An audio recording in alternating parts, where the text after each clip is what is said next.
saya Iin Bokilia yang akan memandu acara hari ini. Sebuah kehormatan untuk dapat berada di sini. Kami ucapkan terima kasih dan selamat datang kepada penjabat Wali Kota Kupang. Dalam hal ini diwakili oleh Kepala Dinas Pendidikan dan Kebudayaan Kota Kupang yang telah meluangkan waktu untuk menghadiri acara seminar pada hari ini. Yang terhormat Bapak Yasunobu Kuboki, MIG, selaku Manajer Proyek ITF. Yang terhormat Ibu Tomiko Hashimoto, selaku Dewan Pengawas ITF. Yang terhormat Bapak Oktavianus Naikboho, SPD MSI, selaku Kepala Bidang Pembinaan Dasar Dinas Pendidikan dan Kebudayaan Kota Kupang. Yang terhormat Bapak Ibu Staf Bidang Pembinaan Dasar Dinas Pendidikan dan Kebudayaan Kota Kupang. Yang terhormat Ibu Dr. Yanti Herlanti, MPD, selaku Pakar Pendidikan dari UIN Syarif Hidayatullah, Jakarta. Yang terhormat Romo Franciscus Amandus Nino, PR Esfil. Yang terhormat Koordinator Pengawas SD Kota Kupang. Yang terhormat Bapak Ibu Guru Tim Pengembang Bahan Ajar Digital Pendidikan Lingkungan Kota Kupang. Dan yang saya hormati dan berbahagia, Bapak Ibu Guru sekalian yang hadir pada seminar hari ini. Baik Bapak Ibu Guru, sebelum kita memulai acara pada pagi hari ini, para hadirin dimohon untuk berdiri untuk menyanyikan bersama lagu kebangsaan Indonesia Raya.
Membacakan agenda seminar pada hari ini. Yang pertama, sambutan manajer proyek ITF. Sambutan sekaligus pembukaan oleh penjabat Wali Kota Kupang yang diwakili oleh Kepala Dinas Pendidikan dan Kebudayaan Kota Kupang. Foto bersama. Presentasi tindak lanjut oleh Kepala Dinas Pendidikan dan Kebudayaan Kota Kupang. Presentasi tindak lanjut oleh Kepala Bidang SD. Presentasi tim guru buku digital Kota Kupang. Presentasi pemuka agama di NTT. Presentasi dosen. Presentasi tentang moral anak-anak oleh Ibu Tomiko Hashimoto. Pemaparan terkait perkembangan proyek ITF, pemaparan tentang mitigasi bencana, dan penutup. Baik, memasuki agenda selanjutnya, saya akan memimpin kita dalam doa. Mari semua doa dan permohonan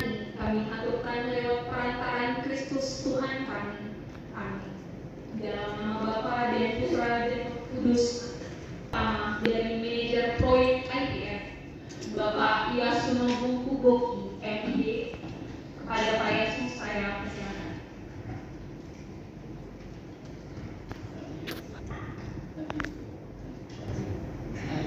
Ohayou gozaimasu. Selamat pagi. Salam. Assalamualaikum. Swastiastu. 今日は九番市教育局の皆さんに集まってくださいましてありがとうございます。 Terima kasih kepada Kepala Dinas Pendidikan beserta jajarannya dan juga kepada Bapak Ibu guru yang telah hadir dalam acara hari ini. 本校研修に参加しました教育局長レイナルド先生に日本での研修のことをシェアしていただきます。よろしくお願いいたします。 Hari ini, di acara ini, saya mengundang Kepala Dinas Pendidikan Kota Kupang, Kepala Bidang Pendidikan Dasar Kota Kupang, perwakilan guru Bapak Reynaldo, untuk membagikan hasil pelatihan ke Jepang. また、これらチーム副デジタルの6名の皆さんの活躍でデジタル教材の完成が近くなってきました。一緒に完成に向けて頑張りましょう。 Kemudian, keenam tim buku digital pendidikan lingkungan Kota Kupang sudah hampir atau sedang proses penulisan buku digital Kota Kupang. Kepada Bapak Ibu guru sekalian, mari kita sama-sama bersemangat untuk menjadikan buku digital Kota Kupang. 来年は日本式技業研究レッスンスタディが始まります。 Tahun depan kita akan memulai lesson study di Kota Kupang. 皆さんと一緒に NTT の首都クパンの子どもたちのためにプロジェクトを進めてまいりましょう。 Mari Bapak Ibu bersama-sama kita bekerja sama untuk memajukan provinsi NTT khususnya untuk anak-anak di Kota Kupang. 皆さん、スローガンを覚えてますか？ Bapak Ibu sekalian, apakah mengingat slogan dari kami? Ingat. Hari? Yuk kita buat Indonesia bagus. じゃあ一緒に言いましょうか。練習で私がsaya bilang未来を一緒に yuk kita buat Indonesia bagus. Ya, jadi Bapak Ibu sekalian, slogan IPF adalah Yuk kita buat Indonesia bagus. Dan mari sama-sama kita gaungkan. Pak Yaso akan memimpin dengan Mirai O Ishoni. Bapak Ibu sekalian mohon untuk menjawab Yuk kita buat Indonesia bagus. Kita coba dulu ya Bapak Ibu satu kali. 未来を一緒に Yuk kita buat Indonesia bagus. Kita coba satu kali lagi. 未来を一緒に Yuk kita buat Indonesia bagus.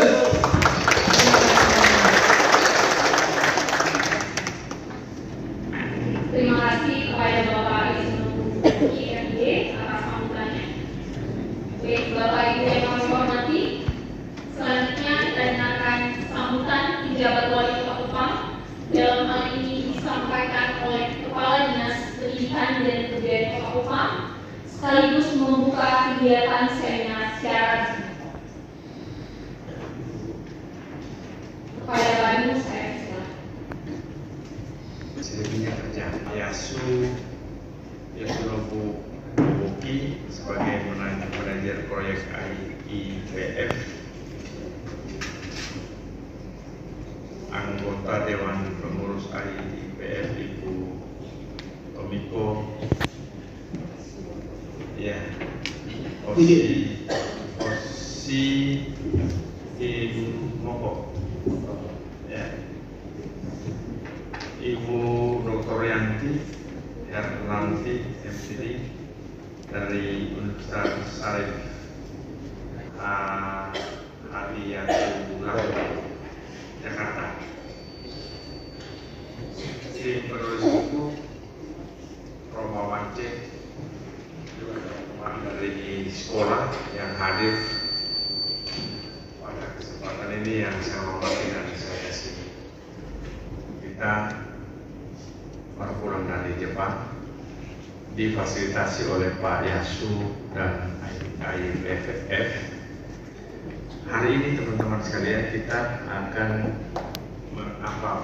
mengikuti seminar sebagai tindak lanjut dari apa yang disiapkan oleh tim penulis buku lingkungan, tim penulis buku lingkungan di Kota Kupang, yang tentunya akan disebarluaskan ke sekolah-sekolah. Hari ini dan hari kemarin Bapak Ibu, saya termasuk orang yang dari Jepang yang sangat resah dan gelisah karena apa? Tempat-tempat pembuangan sampah sementara ini hari ini itu dipenuhi oleh sampah. Kita jalan di atas sampah. Di mana-mana yang ada TPS, di situ terjadi luapan sampah yang sangat luar biasa. Bapak Ibu, kami diajak oleh Pak Yasu dan kawan-kawan itu ke TPA Jepang waktu itu. Jadi kita sudah mempersiapkan masker itu minimal 1 orang 2 untuk taruh di hidung dan mulut. Karena pikiran kita ini kan TPA seperti TPA alam. Jadi kami masuk itu pasti ada lalat, ada kambing, ada babi, segala macam. Nah kita ke sana, TPA-nya kita ketemu, tapi akhirnya masker itu kita tidak gunakan karena mereka punya tempat sampah itu sudah dibuat dengan teknologi yang sangat luar biasa sehingga sampah itu tidak ada. Dan teman-teman semua, kita di Jepang itu ada beberapa hal yang kita temukan. Yang pertama, satu disiplin. Kami Pak Yasu selalu sudah tag jam 8 karena kita akan ketemu jam 10 di sana. Kita naik bis, naik kereta. Nah kalau sampai di sana setengah 10, orang belum terima kita karena jadwalnya jam 10. Orang terima kita itu lagi 5 menit, jam 10 baru kita masuk. Itu sudah diterima dengan segala macam. Itu kalau kita pergi lebih awal.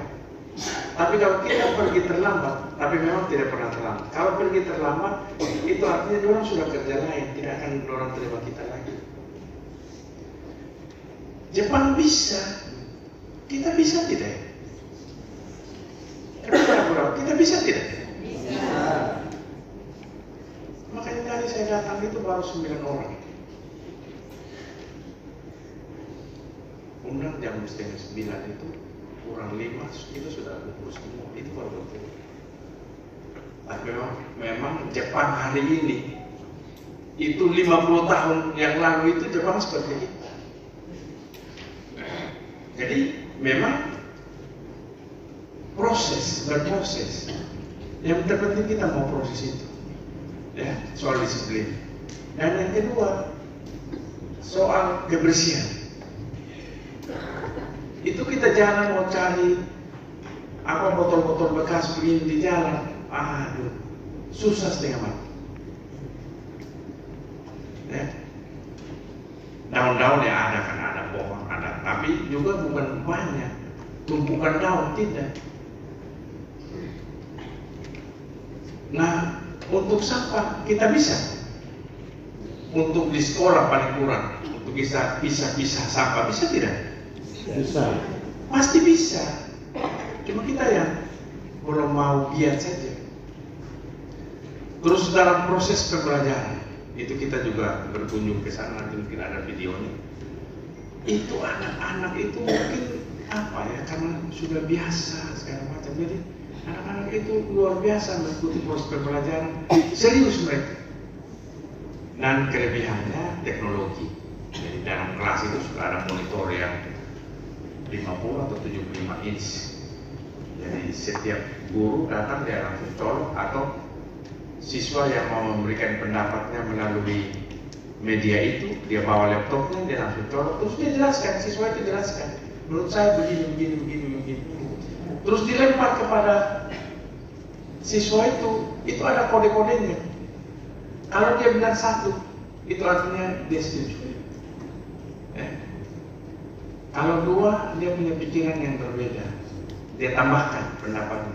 Tapi kalau dia bilang begini, dia kontra. Sama sekali dia tidak setuju. Jadi kalau dia begini, bahkan ada yang karena terlalu emosi, dia begini.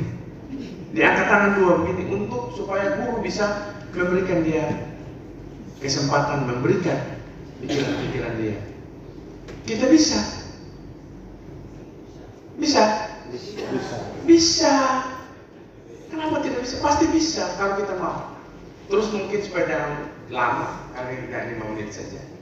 Yang terakhir, mereka ujian tanpa diawasi oleh guru. Jadi kan mereka punya masing-masing punya tes, mereka kerja. Jadi soalnya sudah ada di situ. Kalau kita punya model seperti Google Form gitu, dia masuk di situ, terus mereka mulai.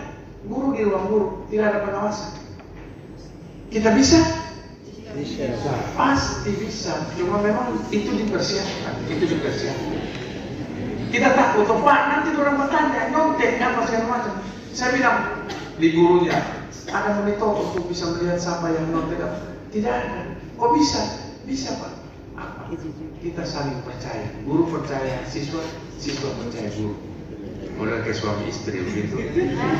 Suami jalan di mana-mana, tapi istri percaya betul bahwa suaminya itu akan melaksanakan tugas dengan baik tanpa ada macam-macam. Semua saya mohon seminar ini diikuti dengan baik. Kalau ada sumbang salah pikiran, bebas saja, tidak apa-apa.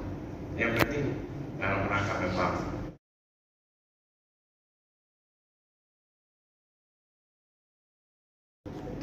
Pada tulis buku kita saran ini untuk masuk. Bisa begitu? Dan saya memohon pertolongan Tuhan dan mohon izin kepada kita semua hanya pada kesempatan ini.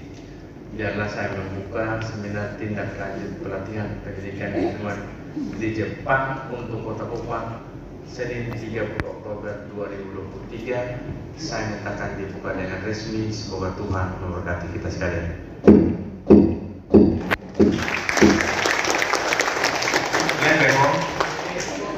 Pas. Selanjutnya hadirin sekalian, kita akan memasuki sesi foto bersama. Kami mohon kepada seluruh tamu undangan untuk dapat berdiri pada tempatnya masing-masing. Pendidikan dan kebudayaan Kota Kupang dalam penerapan pendidikan lingkungan di Kota Kupang. Kepada Pak Nur, saya silakan.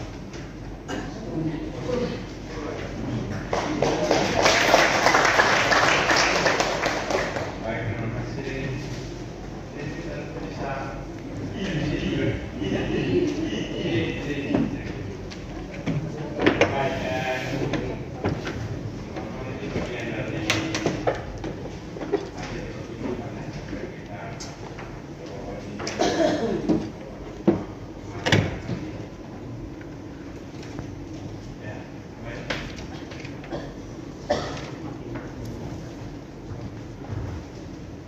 visi kita untuk Kota Kupang terwujudnya Kota Kupang yang layak unik, cerdas, mandiri, sederhana dengan tata kelola bebas KKN. Jadi untuk hari ini ambil yang layak unik. Nah, baik.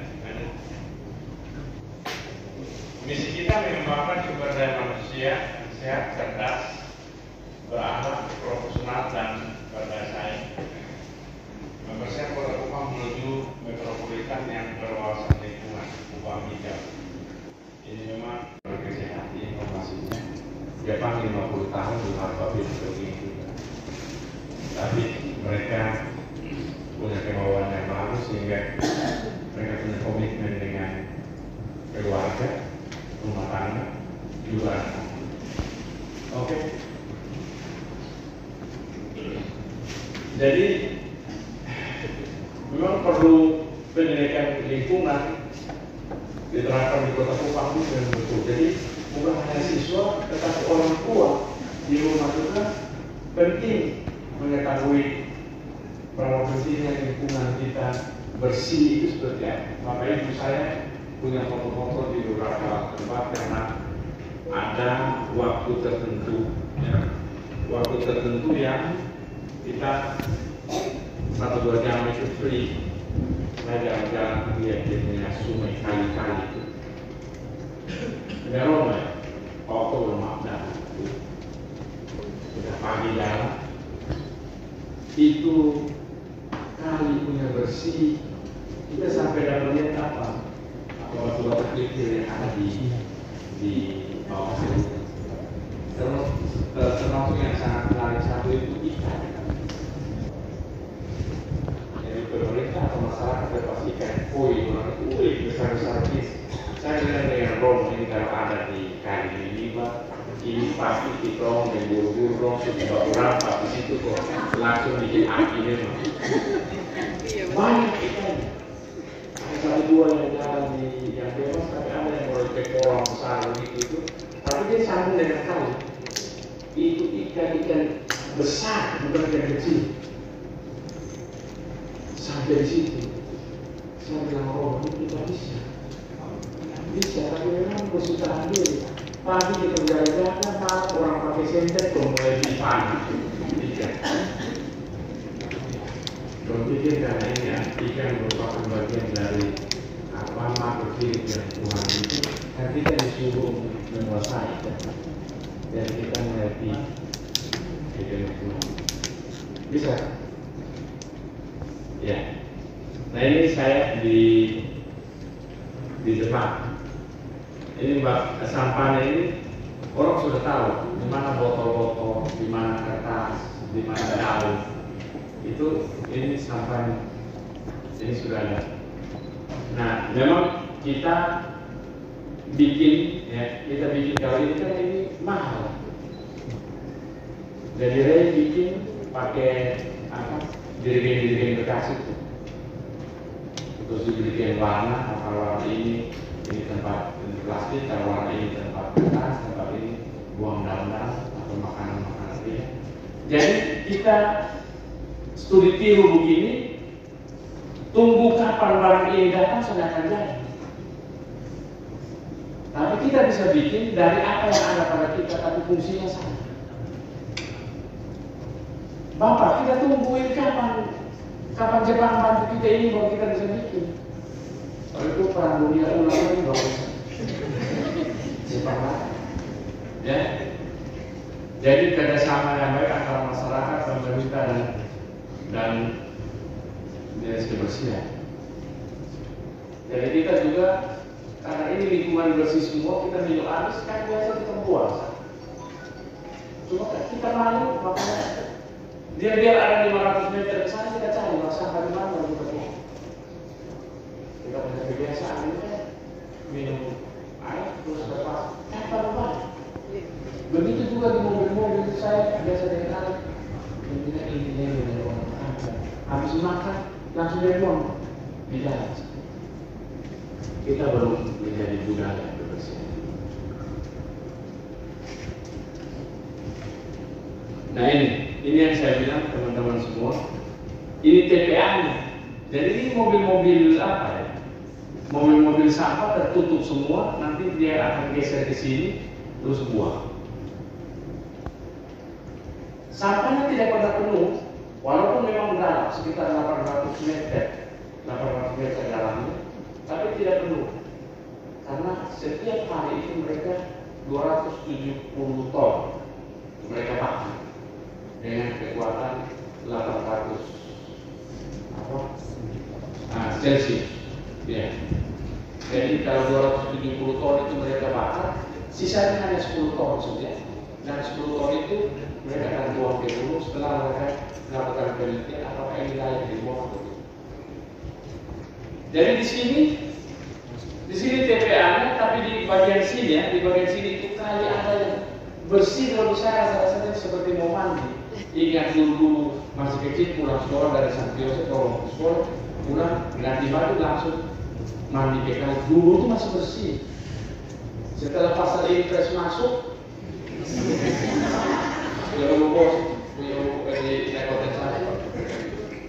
yang menyumbang menyumbangkan salah satu kotor itu adalah dari suku orang satu. Yang orang putar ayam itu kasih bersih ayam itu. Terus dia punya buru-burunya orang buang kemana? Langsung ke kali. Nah, jadi ya biar ini teman-teman pun juga tahu yang besok lusa kita punya anak bisa menjadikan sampah tapi dengan teknologi. Teknologi lebih kita punya di TPA kan ada terbatas. Orang bingung buat mana semua. Nah, tempat sekali tempat kalau orang terbatas. Karena ada di Jakarta, Surabaya, di Bandung terbatas kita juga sih. Nah ini teman-teman semua ini yang kontrol ya.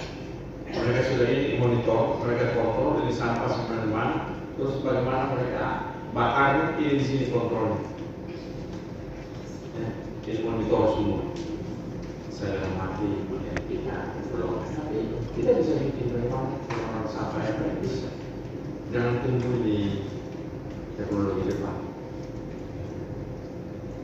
Nah dari pelajaran-pelajaran ini teman-teman semua, lalu kita mengambil kurang lebih ada 7 kebijakan yang bisa kita lakukan di sekolah kita masing-masing. Kebijakan dari desa-desa. Yang satu itu, ya, ini kebiasaan sehari-hari di sekolah. Ada yang buang sampah sembarangan, panggil, buang sama-sama dengan guru, terus nah itu. Jadi mungkin teman-teman semua kita jangan main perintah. Tinus, sini, anak kotor, buang. Mungkin sudah mulai bergeser. Kita panggil tinus memang, anak-anak kotor. Dia ada teguran ada dia untuk. Saya pernah ke salah satu SMP ya. Ada di bawah begini, kita jalan di bawah kan kelasnya tinggi. Ya, kan sudah tahu kepala ini. Kita juga pikir semungkin lupa dari kepala ini saya semua. Ini ada jalan di kepala sekolah dia minum itu ale-ale, ale-ale jadi tahu. Kita pas jalan ini mau pas gitu. Kepala sekolah seperti dia mau mati di bawah. Karena pas ngomel takut. Biasa. Pas kau jangan. Belum biasa. Ya, belum biasa.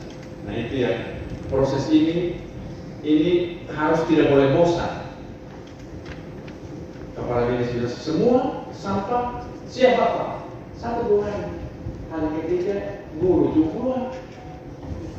Apa yang mau terjadi? Nah itu yang menurut saya kebiasaan ini menjadi penting. Apalagi teman-teman yang ikut tidak sekedar itu, tapi apa yang bisa kita buat di sekolah kita itu yang sederhana tapi apa perbuatan kecil tapi berdampak besar. Itu prinsipnya. Kemudian yang kedua, integrasi ke dalam mata pelajaran. Jadi semua guru yang masuk ke sekolah itu omong matematika, omong agama, omong pendidikan keluarga negara, omong apa saja, harus ada selipan-selipan soal kebersihan. Tapi yang paling penting itu contoh dari dulu. Yang apa dulu minum air terus buang juga di situ.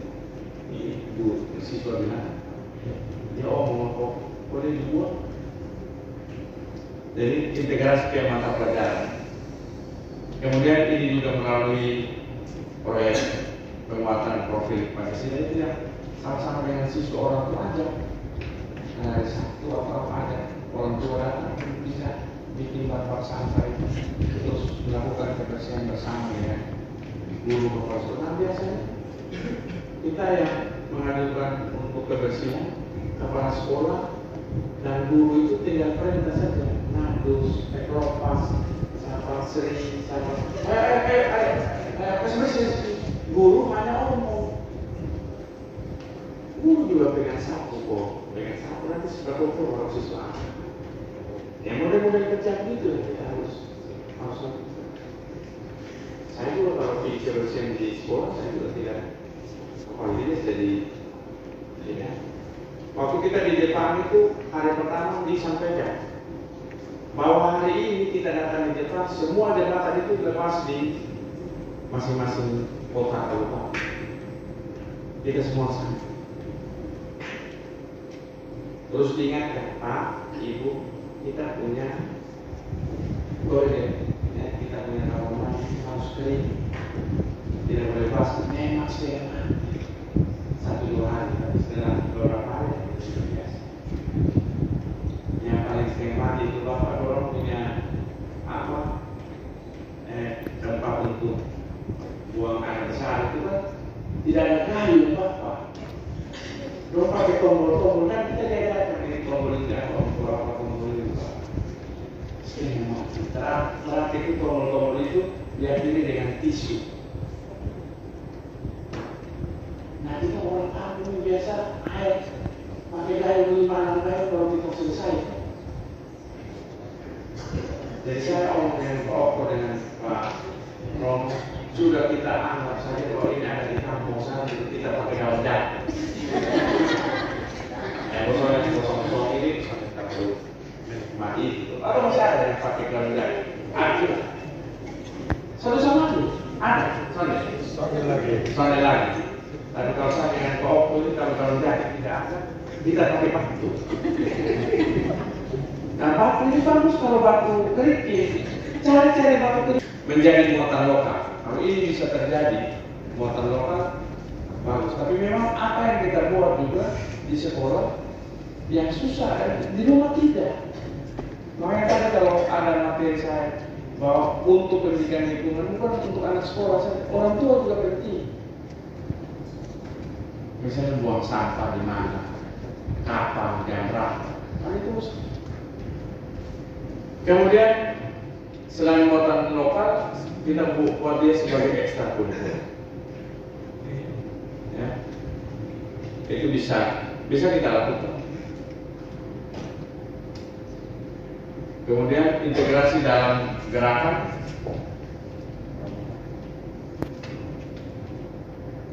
Untuk kita masing-masing sekolah. Ya, oke. Selesai kita Jepang kalau sudah selesai. Nah, kemudian ini dukungan secara bersama dari sekolah maupun orang tua. Baik, selesai saya. Kita buat kota-kota lebih bagus. Terima kasih. Terima kasih kepada Bapak Kepala Dinas atas presentasinya. Selanjutnya hadirin sekalian, kita dengarkan presentasi tindak lanjut oleh Kepala Bidang Pembinaan SD tentang pengembangan dan penerapan buku digital dan lesson study di sekolah dasar di Kota Kupang. Pada Pak Okto, waktu dan tempat saya persilakan.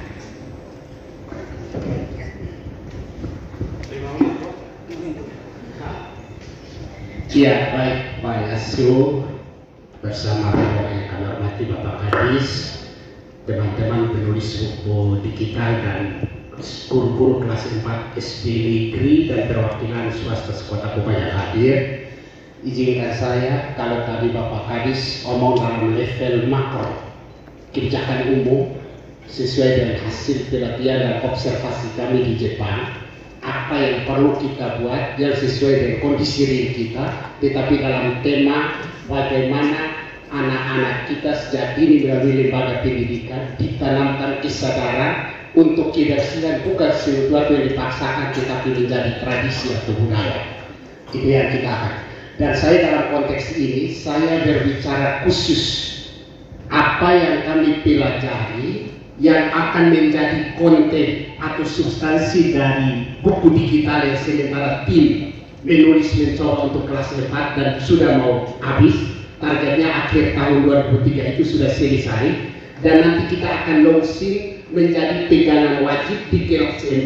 Makanya guru kelas 4 ini kita undang terkait dengan buku yang sementara ditulis ini, sehingga bisa digunakan pada sekolah-sekolah yang nanti di tahun ajaran yang baru menjadi contoh untuk tindak lanjut dari apa yang kami pelajari. Sehingga apa yang disampaikan Bapak Kadis tadi, orang protes bahwa kami pergi menghabiskan uang negara, walaupun tidak spesial pun dari uang negara, dibiayai penuh dari NGO, tetapi ada manfaat yang kami bawa. Setitik air pada satu samudra itu pun akan membawa perubahan dalam konteks pendidikan lingkungan di Indonesia, khususnya kota-kota.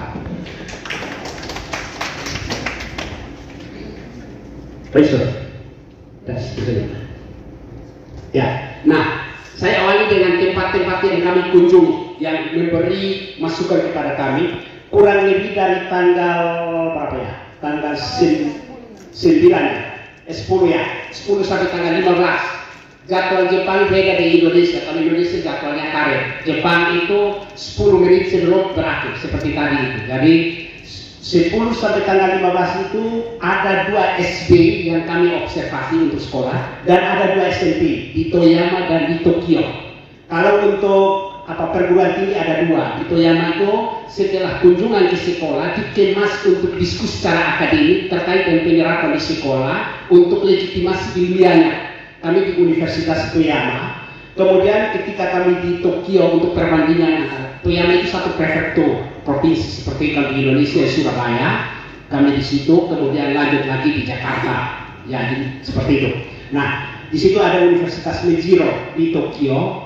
Setelah kami kunjungan pada SD dan SMP di Tokyo. Kemudian selain itu juga di kantor pemerintahan di Balai Kota Toyama, itu satu kantor seperti di Wali Kota Kupang. Kemudian di satu prefektur provinsi Toyama kita masuk untuk mendapat dukungan bagaimana dalam rangka kerjasama pemerintah Jepang dan Indonesia untuk Sustainable Development Goal untuk pendidikan di Indonesia menerapkan pendidikan di lingkungan. Kemudian ada beberapa tempat di luar pemerintahan, satuan pendidikan, kita ada satu mata air di Sipura Jauh itu di tepi sungai ini Romo lihat seperti yang Bapak Kadis cerita bagaimana pendidikan memperkuat karakter kebersihan menjadi budaya. Tempat-tempat fasilitas umum dijaga tanpa ada orang khusus tapi kesadaran yang tumbuh sendiri. Mereka pelihara secara antrian membagi tiket, memelihara ada kuil di situ, air yang kita langsung minum dan dipercaya dapat menyembuhkan berbagai penyakit kita di situ. Nah, ini akan menjadi konten dalam buku digital kita. Bagaimana anak-anak dibiasakan apakah integrasi dalam pembelajaran ataukah nanti ke depan dalam jangka panjang kita buat buatan lokal khusus pendidikan lingkungan. Itu tujuannya hanya satu, pembiasaan karakter kebersihan untuk menjadi budaya. Karena di Jepang itu kelas 1 dan 2 SD tidak ada pengetahuan karakter nomor 1. Nanti kelas 3 baru omong pengetahuan. Bagi mereka karakter nomor 1, pengetahuan nomor 2. Kita terbalik. Kita kurikulum mereka sekarang menyeimbangkan antara karakter dan pengetahuan yang kita kemas dalam proyek penguatan profil pelajar Pancasila. Cerdas secara otak, kuat secara karakter, sehat secara jasmani. Itu esensi atau roh dari kurikulum mereka. Sebenarnya ada sedikit dari kurikulum di luar. Nah, ini ya menginspirasi kami. Apa yang kami petik dari observasi, pengamatan kelas, diskusi baik di satuan pendidikan, baik di perguruan tinggi, yang cocok untuk kita jadikan konten. Di dalam buku digital yang tim sekarang menulis ini sudah di penghujung. Saya sudah fasilitasi yang terakhir pertemuan di kantor. Ditargetkan Desember ini sudah selesai untuk kelas 4 buku digital. Apa keunggulan buku digital? Nah, hal-hal yang kami pelajari Bapak Ibu yang akan menjadi poin penting yang bisa kita ambil untuk menjadi konten buku digital. Pertama, sistem kerjasama ini yang kami amati di mata air si Romo minum sampai hari ini. Saya juga mungkin karena minum akhirnya datang makan hampir tiap hari 5 kali makan. Dan saya rasa perut saya naik ini gara-gara kunjungan Jepang, ada dampak positif juga. Nanti saya akan berupaya dan Pak Kadis pergi lagi secara swadaya 2 bulan lagi.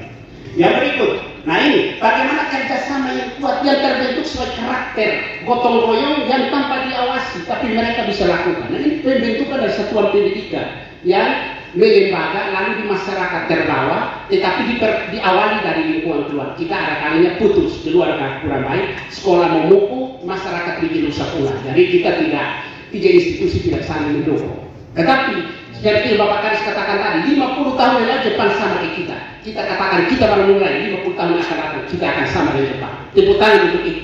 Sehingga slogan buat kota Kupang lebih baik bisa terwujud. Oke, yang kedua. Nah, yang kedua. Nomor 2. Ya, cara guru berinteraksi, kami amati Bapak Ibu, di sana tidak terlalu formil. Kita masuk ke lambang lengkap begini, siswa takut. Guru pakai celana pendek, siswa santai saja. Tetapi yang utama adalah bagaimana menciptakan suasana belajar, siswa jauh dari rasa takut, dia percaya diri, berani membukakan diri, mengkritisi guru, mengkritisi teman. Itu yang mereka lakukan. Itu nanti kita buat dalam lesson study untuk memperkuat pembelajaran kita terkait dengan integrasi pendidikan lingkungan. Nah itu kita petik juga. Yang berikut, persiapan pembelajaran guru dan pola manajemen yang meyakinkan siswa ini. Manajemen kelas itu luar biasa. Mereka seperti yang paling Bapak Kadis katakan, mereka sudah terapkan rasa saling percaya. Guru tidak mencuri siswa-siswa sebaliknya. Sehingga saling percaya ini ditanamkan. Ujian juga dipercaya bahwa dia tidak akan melakukan sesuatu yang curang. Akan kita baru memulai pasti akan mulai, tapi jangan sampai berbenah. Lebih baik dimulai daripada berangan-angan tidak membunyikan. Dan kami siap untuk melakukan ini. Nanti di agenda-nya. Yang berikut, manajemen sampah di sekolah yang benar-benar menjadi tanggung jawab semua warga sekolah, terutama kesadaran tumbuh secara penuh pada siswa tanpa dirasa. Bapak Ibu, mereka dilayani oleh pemerintah untuk makan. Kami amati. Untuk makan, semua persiapan siswa yang berpiket langsung pakai kopi keluar antrian, datang duduk, dapat semua baru melanjutkan. Untuk kita jangan sambil makan. Nah, itu karakter tertentu. Dan itu tidak diawasi oleh guru Bapak Ibu. Begitu. Habis itu selesai dia mengatur ini sisa-sisa makanan secara rapi, baru menyimpan itu tanpa disuruh. Dan kita punya satu tenda kiri, satu kanan, tidak lama aqua pizza guru manja. Tapi itu hasil pendidikan. Nah, ini Bapak Ibu, kita akan masukkan, tapi ini akan kita bagaimana polanya Pak Kadis sudah akan menjadikan yang contoh itu adalah Pak Ri dan Pro. Mereka menjadi dari proyek awal yang nanti kita akan kembangkan di tahun-tahun yang akan. Yang berikut, tumbuh dan kuatnya rasa saling percaya ini akan dijelaskan oleh siswa sehingga pelaksanaan ujian ulang di kelas tanpa dewasa. Nah ini akan kita lakukan. Dan kita coba dengan Pak Kadis tetapkan Santo Yosef mulai di akhir semester. Dan ini coba kita lihat sejauh mana tingkat kejujuran, nanti kita evaluasi dan kita benahi ke depan. Yang berikut, bahan ajar digital yang digunakan menjadi pembelajaran bersifat interaktif, multimedia dan representasikan beragam gaya belajar siswa, sungguh sangat cocok dan radio kurikulum mereka yang sebenarnya. Jadi begini, kami dibawa ke satu penerbit buku terbesar di Tokyo. Kita coba buku-buku digital. Tapi buku digital saya kira tanpa kehadiran guru siswa di sebelah. Tinggal saja dia link, itu dia interaktif memang. Jadi siswa yang kaya visual audio bisa mengikuti, yang kinestetik. Jadi 3 gaya belajar siswa terrepresentasi dalam buku digital. Nah ini keunggulan buku digital. Saya coba lihat representasikan di situ. Kalau itu diadopsi Bapak Ibu dan ini cara siswa belajar tanpa kehadiran guru. Misalnya dia cara mengolah sampah, dia masuk di itu cara mengolah sampah dan seterusnya. Jadi interaktif memang, sekalipun buku itu benar. Nah itu yang sebentar dikemas, kita doakan cepat diselesaikan.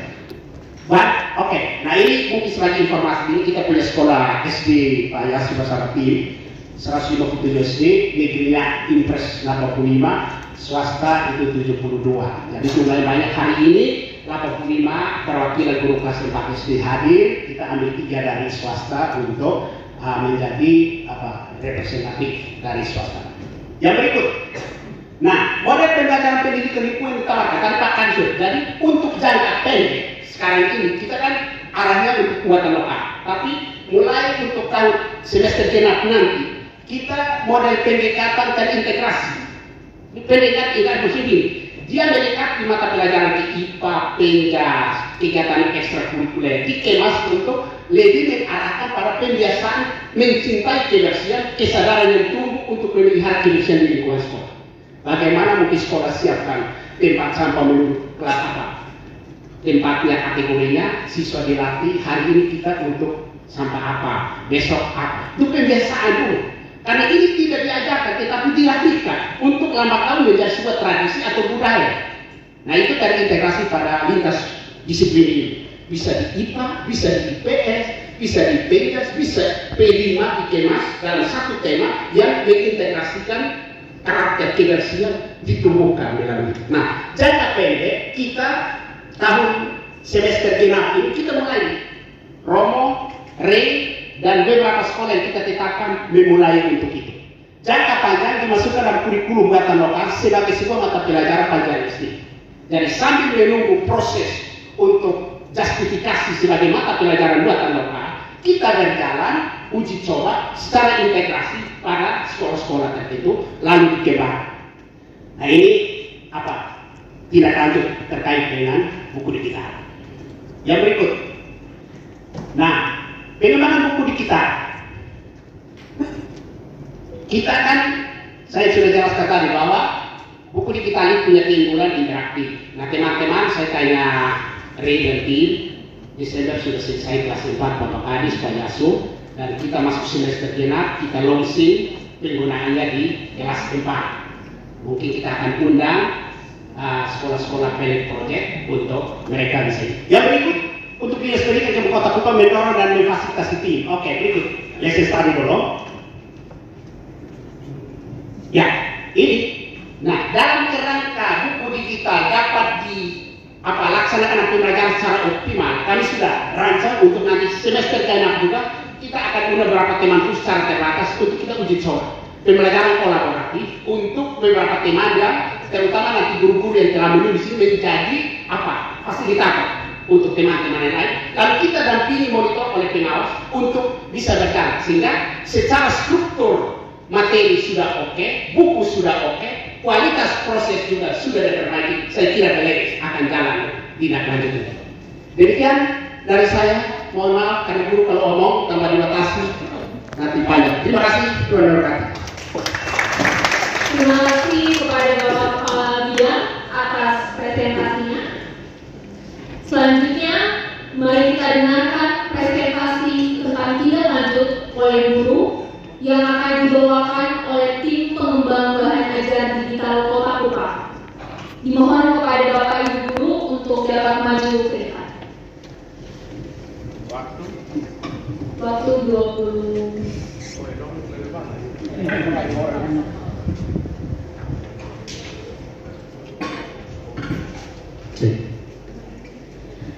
Sebelumnya, saya akan memperkenalkan ke-6 guru yang termasuk dalam tim pengembang bahan ajar digital Kota Kupang. Yang pertama, Bapak Renaldo dari SD Negeri Oiba 3. Yang kedua, Ibu Restiana Embonggulan dari SD Negeri Bonikoy 2. Yang ketiga, Ibu Gusti Ayu Madeliani dari SDI Oiba 1. Yang keempat, Ibu Hani Puspa Cahyani Makeas dari SDI Bertingkat Kelapa 51.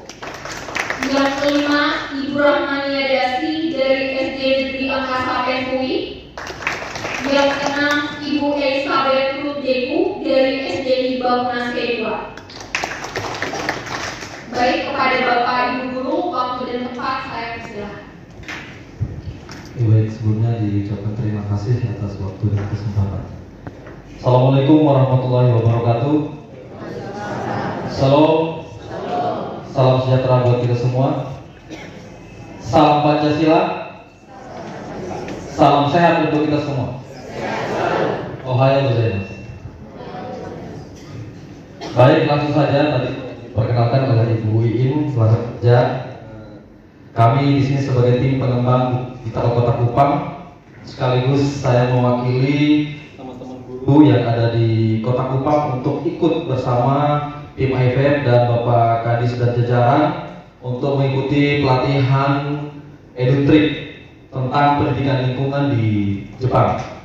Next. Oke, baik. Yang kami sampaikan di sini untuk pelatihan di Jepang ada 3 poin. Yang pertama, kunjungan ke lembaga pendidikan. Kemudian yang kedua ada kunjungan lingkungan, dan yang ketiga kunjungan ke beberapa instansi yang ada di Jepang. Baik, yang pertama kunjungan ke lembaga pendidikan. Tadi sudah disampaikan banyak sekali oleh Bapak Kadis dan juga Bapak Kabit terkait dengan gambaran pendidikan di Jepang.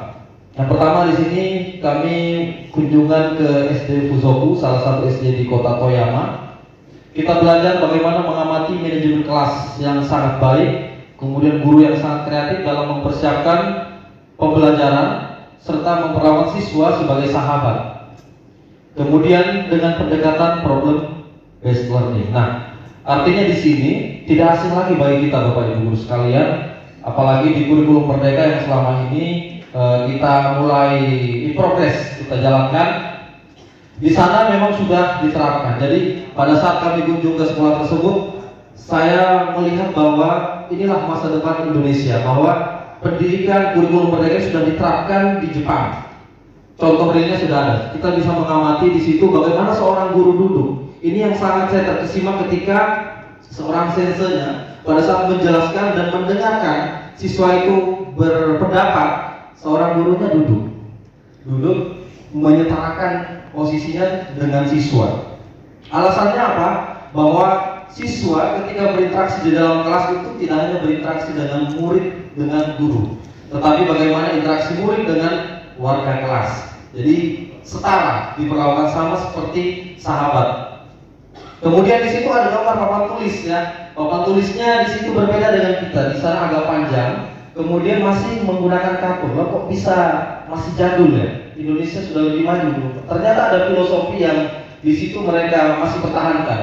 Menggunakan kapur itu lebih tebal. Kemudian kenapa dia punya papan tulis panjang? Karena di situ satu topik pembelajaran harus tersampaikan dengan baik dan tidak boleh dihapus sampai dengan topik pembelajaran itu habis. Semua pendapat siswa ditulis dengan baik oleh Bapak Ibu guru yang ada di sana. Next, ini kunjungan ke luar kelas dan juga di kondisi dalam kelasnya pada saat kami lesson study di sana. Dan yang paling menarik di sana, meskipun guru-guru banyak ya mengelilingi pada saat proses pembelajaran, siswa tertib, tenang, tidak terpengaruh oleh siapa yang berkunjung di sini. Kalau kita punya anak di sekolah, kalau sudah ada pengunjung maka dong mulai caper-caper. Kalau mereka tidak, betul-betul fokus menikmati dengan pembelajaran mereka. Ini di lokasi halaman sekolahnya tersedia beberapa rak, ya, rak-rak tempat buku, kemudian tempat minuman dan juga beberapa tempat-tempat untuk memproses kreativitasnya mereka. Next, lanjut. Ya, ini beberapa fasilitas yang ada di sekolah, khususnya terpenting fasilitas tempat cuci tangan. Itu setiap keluar kelas mereka cuci tangan dengan rapi, kemudian pemilahan sampahnya juga sangat-sangat tertib di sana. Next. Kemudian budaya literasi itu juga ditanamkan bukan hanya di dalam kelas saja. Kalau kita hanya di pojok baca kelas, kalau di sana di teras itu ditaruh sudut-sudut baca untuk siswa membiasakan budaya literasi. Next. Ya, ini pada saat kita berada di Tokyo, di SD Hawanomori Tokyo, kita juga mengamati bagaimana mereka berinteraksi. Ya, kurang lebih sama gambarannya antara di Toyama dan juga Tokyo, siswanya kurang lebih sama. Kemudian di sebelah kiri itu ada gambar jadwal piket. Nah, ini yang kenapa saya tampilkan karena sedikit berbeda dari kita punya. Kalau kita biasanya membuat jadwal piket di kelas, itu biasanya baginya per hari. Hari Senin, Selasa, Rabu sampai hari Sabtu itu siapa? Biasanya 4 siswa atau 5 siswa. Kalau di sana itu kerja sama-sama, prinsipnya gotong royong. Akan tetapi dipisah. Jadi kalau di situ ada pembagiannya 6 A sampai F, itu tugasnya masing-masing berbeda.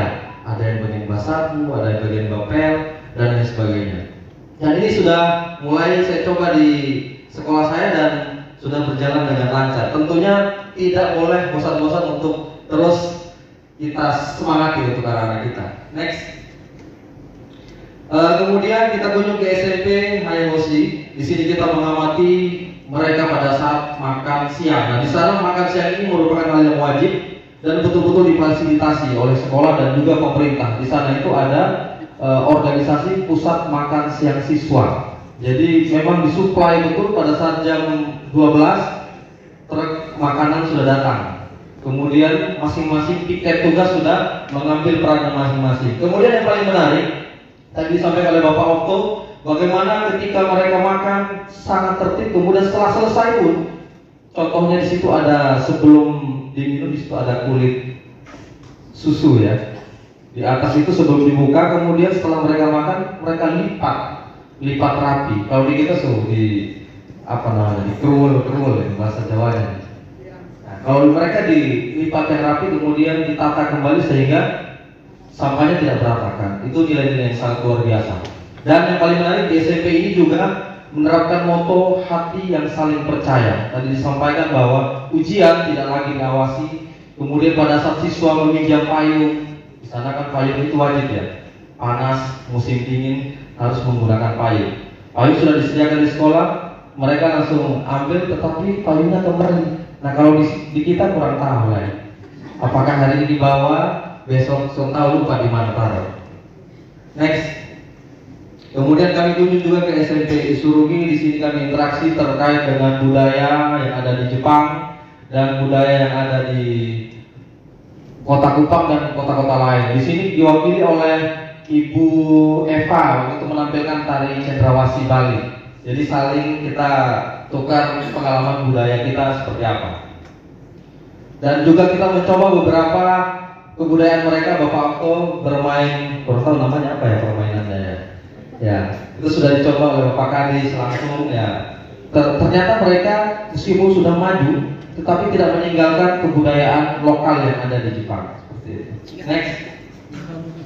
Nah, ini kunjungan yang kedua, yaitu kunjungan lingkungan. Tadi sudah disampaikan oleh Bapak Kadis, kita berkunjung ke salah satu mata air di Sukura, Sungai Itachi. Di sini kita bisa mengamati bahwa di sini bagaimana kerjasama masyarakat dalam menjaga kebersihan lingkungannya supaya tetap bersih. Dan ini adalah mata air yang di sana dipercaya sebagai mata air yang sangat bermanfaat.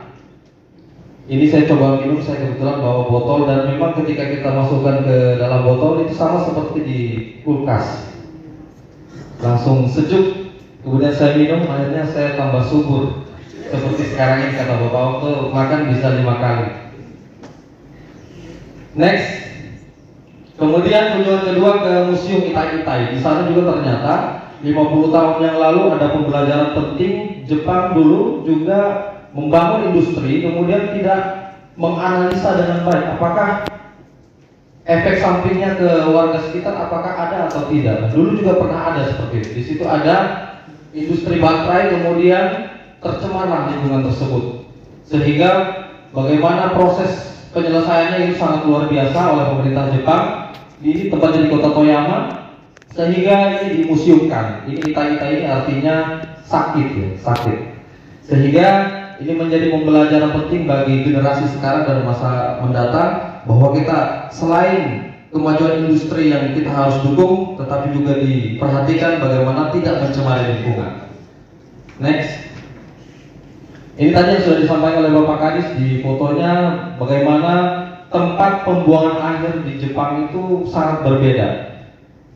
Kita punya pemikiran waktu itu kita bawa masker 2, ternyata di sana sama seperti kita masuk ke Nipo Plaza Kupang.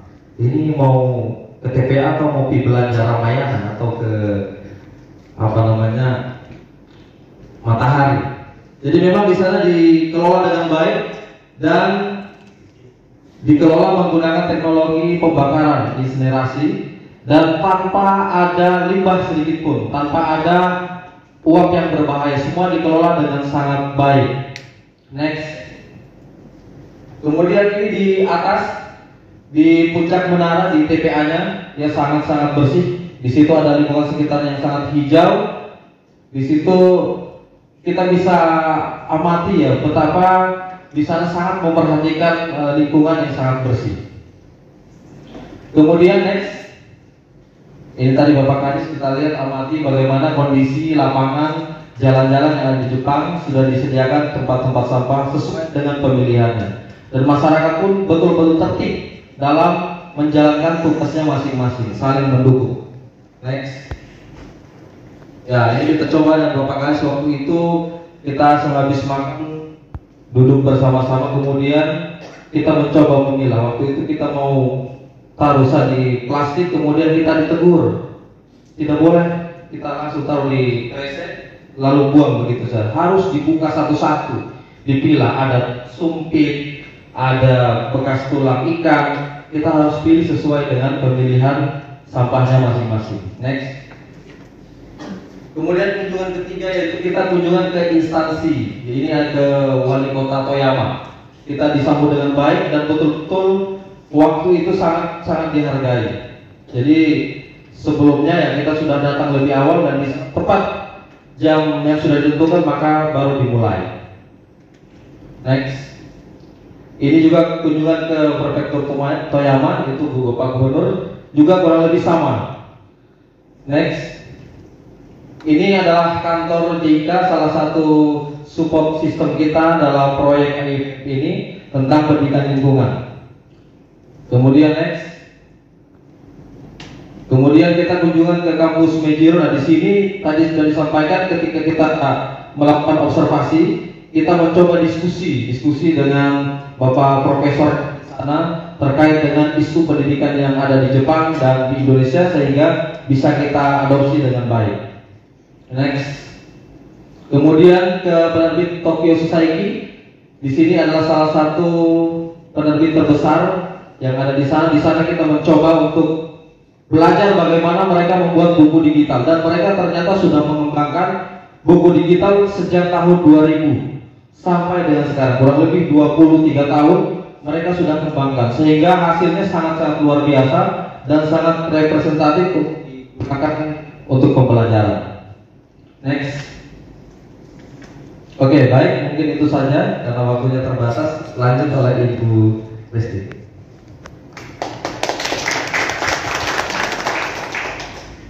Terima kasih atas kesempatannya. Untuk kesempatan kali ini saya akan memaparkan gambaran umum buku digital interaktif pendidikan lingkungan. Oke, untuk gambarannya ada beberapa poin yang akan saya jelaskan, yaitu apa pendidikan lingkungan itu, buku digital interaktif itu seperti apa, dan perbedaan buku konvensional dengan buku digital interaktif, serta ruang lingkup materi yang nantinya akan dibahas di buku digital pendidikan lingkungan. Nah, untuk pendidikan lingkungan itu sendiri adalah pendidikan yang merupakan pendidikan yang ditujukan untuk bagaimana cara mengubah sikap dan perilaku manusia agar bereproduksi secara rasional. Bagaimana caranya manusia untuk bertanggung jawab terhadap kehidupan, bukan hanya untuk kehidupan hari ini, tetapi kehidupan jangka panjang, kehidupan yang akan datang. Dengan bantuan pendidikan lingkungan ini nantinya anak-anak akan diajarkan bagaimana caranya dia bertanggung jawab terhadap lingkungan dan bagaimana mereka melindungi alam dengan mengajarkan atau membiasakan diri anak-anak dengan hal sederhana seperti membuang sampah pada tempatnya, memilah sampah, dan mengurangi penggunaan limbah plastik. Nah, untuk buku digital interaktif itu sendiri, nanti di dalamnya mengandung buku mencakup ilmu pendidikan yang materinya nanti akan disajikan secara animasi dan interaktif, sehingga saat anak-anak melaksanakan proses pembelajaran, mereka tidak merasa bahwa saya sementara belajar sendiri, tetapi nanti ada komunikasi dan dapat berinteraksi secara timbal balik. Di saat mereka mengklik ikon akan muncul tugas, mengklik materi akan terinteraksi dengan YouTube. Dan untuk proses pembelajaran dalam pendidikan lingkungan ini nantinya menggunakan model pembelajaran problem based learning berbasis masalah, sehingga ini dapat diintegrasikan ke dalam kurikulum merdeka yang sementara dicanangkan dan sementara kita dalam proses menggunakan kurikulum merdeka. Nah, sekarang saya akan jelaskan apa sih perbedaan buku digital dengan buku konvensional. Nah, buku digital itu adalah buku elektronik yang nantinya anak-anak dapat mengaksesnya melalui laptop, tablet, dan smartphone itu sendiri.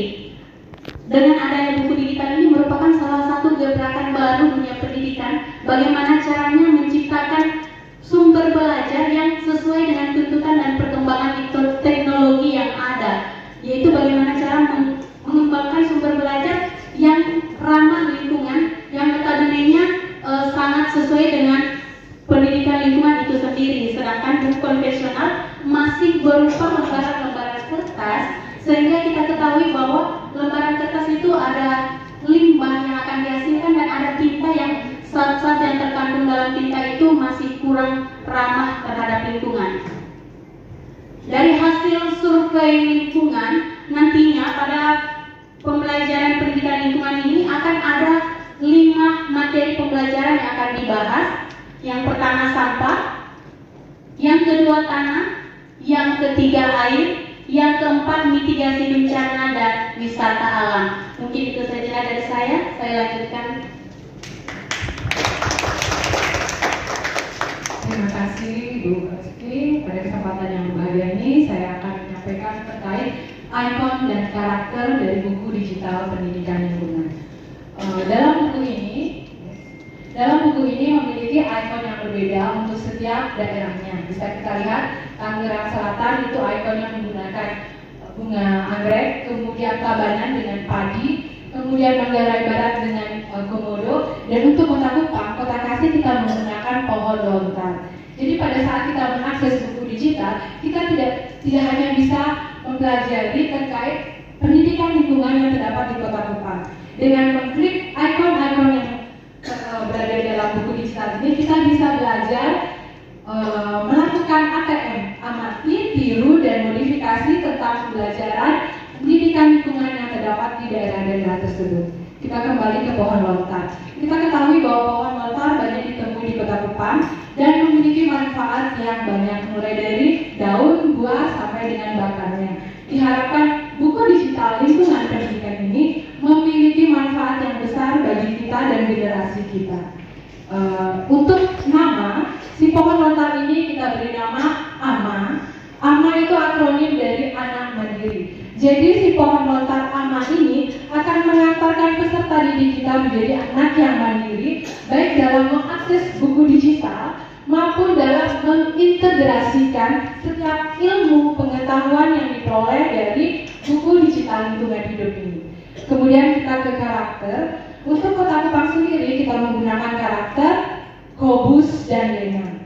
Si Kobus dan si Lena ini dalam pembelajaran interaktif, dia akan memberikan sesi pertanyaan, kemudian akan menjelaskan dan akan mengajak peserta didik kita sehingga menghasilkan buku digital yang interaktif dan buku digital yang menghadirkan pembelajaran yang menyenangkan bagi peserta didik kita.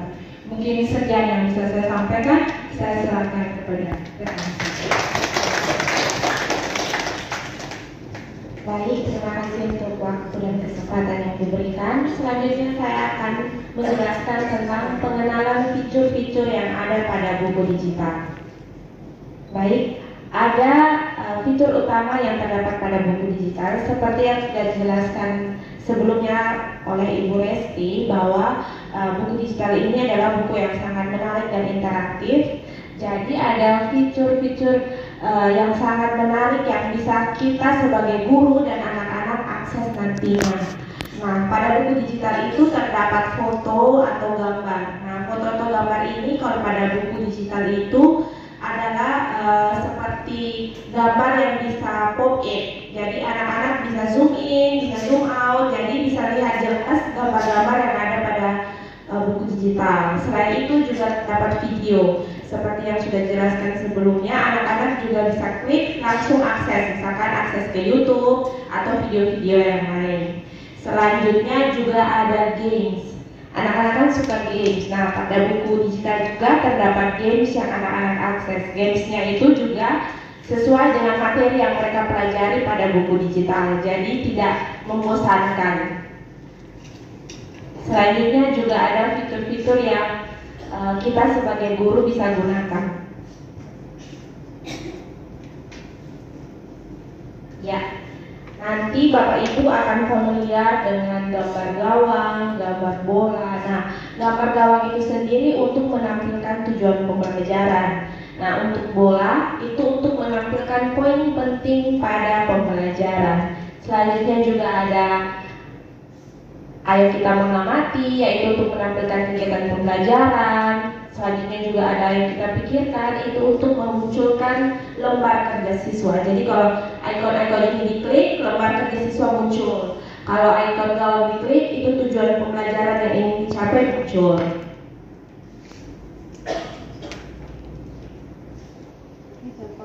Ya, ini contohnya. Ini contohnya seperti bola. Itu contohnya. Kalau diklik gawang, ini tujuan pembelajaran pembelajarannya muncul. Seperti itu. Ya.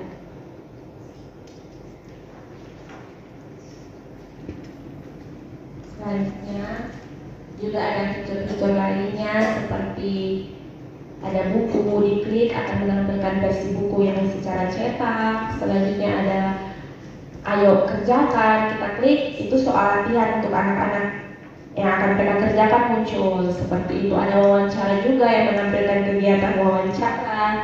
Selanjutnya ada juga kosakata, jadi dalam buku ada kosakata baru yang anak-anak tidak mengerti, jika diklik akan muncul. Seperti itu. Itu adalah fitur-fitur yang dapat pada buku digital, jadi tidak membosankan tapi lebih menarik.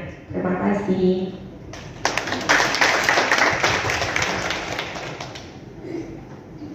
Baik, terima kasih atas waktu yang diberikan. Semoga Bapak Ibu belum bosan mendengarkan kami ya Bapak Ibu. Baik, saya akan membawakan presentasi ide hasil observasi di Jepang.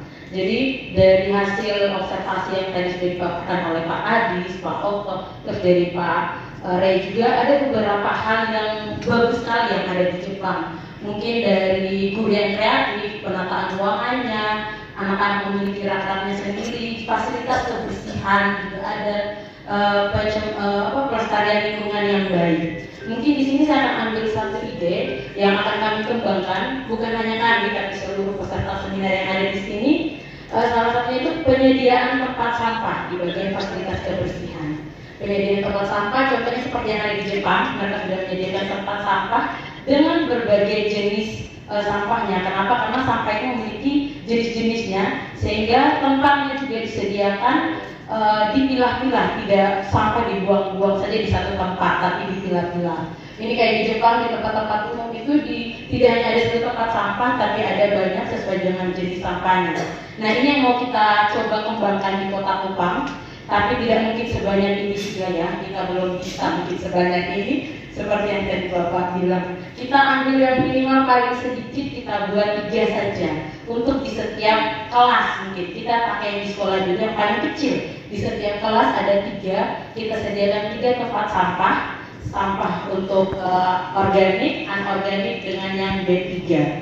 Mungkin ini 3 tempat sampah yang bisa. Selain itu mungkin Bapak Ibu guru juga bisa menjelaskan kepada anak jenis-jenis sampah yang harus dibuang ke tempat yang organik seperti apa, anorganik seperti apa, dan yang B3 itu seperti apa. Jadi kita tidak usah ulas lagi di sini karena Bapak dan Ibu sudah sangat mengerti. Dari sini makanya saya ide yang akan kita kembangkan di sekolah. Ini saya punya contoh yang sudah diterapkan oleh salah satu tim kami juga, yaitu Pak Ray, sudah diterapkan di sekolahnya. Sudah membuat 3 tempat sampah yang tadi, sampah untuk organik dengan B3, dan pembuatannya itu pakai jergen bekas. Di sini ada manfaatnya, kenapa kita harus memilah sampah agar sampahnya kita bisa daur ulang. Contohnya seperti jergen bekas ini. Kalau seandainya jergen ini kita buang tidak dengan baik, sembarang saja, sudah terkena makanan atau yang sampah yang tidak bisa dikurangi, tidak mungkin kita bisa menggunakan lagi. Tetapi karena sampahnya dibuang dengan baik, makanya kita bisa menggunakannya dengan baik. Kita bisa membuat dari sampah ini, barang bekas ini menjadi tempat yang bermanfaat. Seperti ini. Mungkin itu salah satu hal kecil, ide buat kita kembangkan di sekolah-sekolah. Buat saya, buat semua guru-guru di sini. Mungkin kita juga tidak akan langsung menyediakan tempat sampah sampai sekolah. Saudara bendahara yang beli tempat sampah mau sediakan di tempat di kelas-kelas jangan Bapak ya. Ini kita kreatif, guru menjadi guru yang kreatif.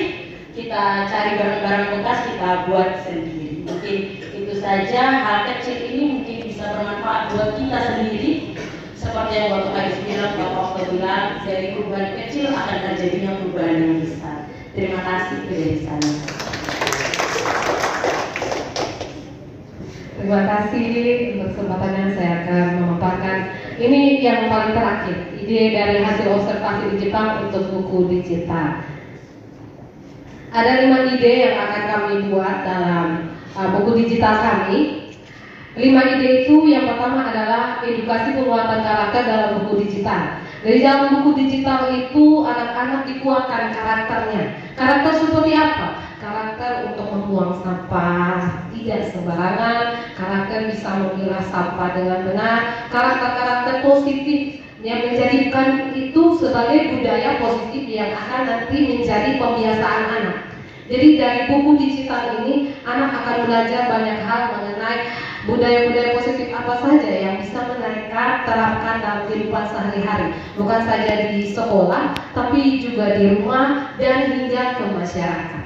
Dan yang kedua adalah pengolahan sampah sesuai dengan jenis sampah. Kalau kita lihat ini, Indonesia penyumbang sampah plastik terbesar nomor 5. Setelah Cina, India, Brasil, Amerika, kita adalah penyumbang sampah terbesar sampah plastik. Dan itu memang sangat susah untuk dikelola. Sampah plastik ini paling susah untuk didaur ulang. Nah, ini yang akan kita masukkan dalam buku digital kami. Bahwa pengelolaan sampah sesuai dengan jenis sampah itu penting. Jadi ketika anak-anak membuang sampah sedari dini, dia diajar bahwa ada sampah yang bisa untuk diolah kembali, ada sampah yang tidak bisa diolah kembali, dan dari situlah dia bisa memberikan pengetahuan itu lagi yang ia tularkan, dia dapat di sekolah, bisa dia tularkan ketika dia pulang ke rumah. Oh, di rumah dia bisa mengajarkan juga mungkin edukasi kepada orang tuanya, karena dari pengamatan saya selama mengajar, ternyata pembiasaan-pembiasaan itu tidak ada di rumah. Jadi orang tua itu kebanyakan tidak memberi juga penguatan seperti ini. Jadi anak-anak tahunya itu sampah, sekedar sampah buang saja. Tapi dengan adanya buku digital berbasis lingkungan seperti ini, anak-anak diajar bagaimana mereka bisa memilah sampah. Dari situ mereka tahu bahwa mereka harus menjaga lingkungan.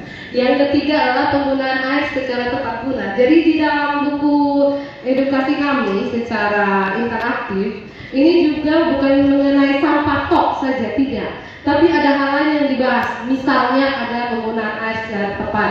Karena kita 71% air itu adalah air asin, sisanya air tawar. Bagaimana anak tidak saja pintar atau smart mengelola sampah, tapi dia juga pintar atau smart mengelola air. Karena air itu secara jumlahnya saja sudah sedikit untuk kita kelola dalam kehidupan sehari-hari. Masalah air juga ini masalah penting, karena selain sampah, air juga salah satu masalah yang mendunia, di mana kita membutuhkan air. Karena itu penggunaan air secara tepat ini akan dibahas dalam buku digital kita. Kemudian ada pemanfaatan tanah di sekitar kita. Apa manfaat tanah? Bagaimana kita mengelola tanah dengan tepat? Ada juga jenis-jenis tanah yang anak-anak bisa ketahui dari buku edukasi kami. Dan yang terakhir adalah mitigasi bencana. Mitigasi bencana ini edukasi terhadap anak, bagaimana ia menjaga dirinya ketika ia harus menghadapi beberapa bencana yang terjadi, misalnya gempa bumi, angin puting beliung, banjir, bagaimana ketika dia menghadapinya dan sesudah menghadapinya itu seperti apa. Jadi ketika dilakukan edukasi semacam ini, saya rasa anak-anak kita walaupun dia menghadapi kehidupan yang mungkin dewasa dan ketika dia dewasa tidak seperti yang dia pikirkan, tapi dengan adanya edukasi-edukasi seperti ini, saya tahu bahwa ketika ia mengetahui sesuatu keterampilan yang ia dapat pasti bisa berguna di masa depan. Demikian pemaparan kami sudah selesai berbicara. Saya mau pantun dulu. Karena saya kali terakhir, jadi saya mau pantun. Ke pasar Oiba beli cumi. Jangan lupa beli juga jangan rebus. Sekian pemaparan dari kami. Mari kita buat kota Kupang bagus. Terima kasih kepada guru tim pengembangan ajar digital pendidikan lingkungan Kota Kupang atas presentasinya. Dimohon kepada Bapak Ibu Guru untuk tetap pada posisinya, karena setelah ini akan ada pembagian cenderamata.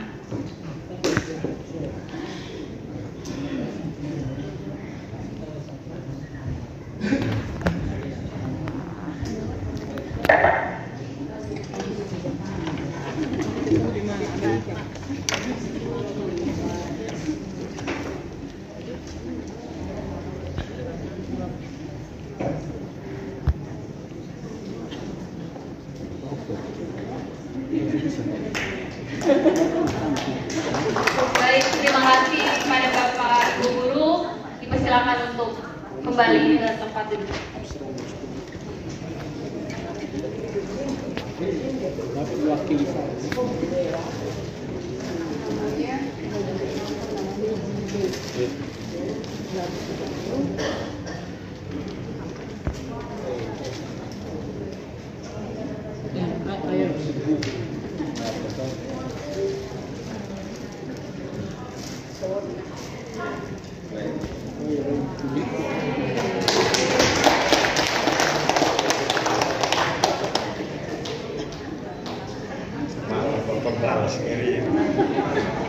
Malam Dr. Salim Akbas.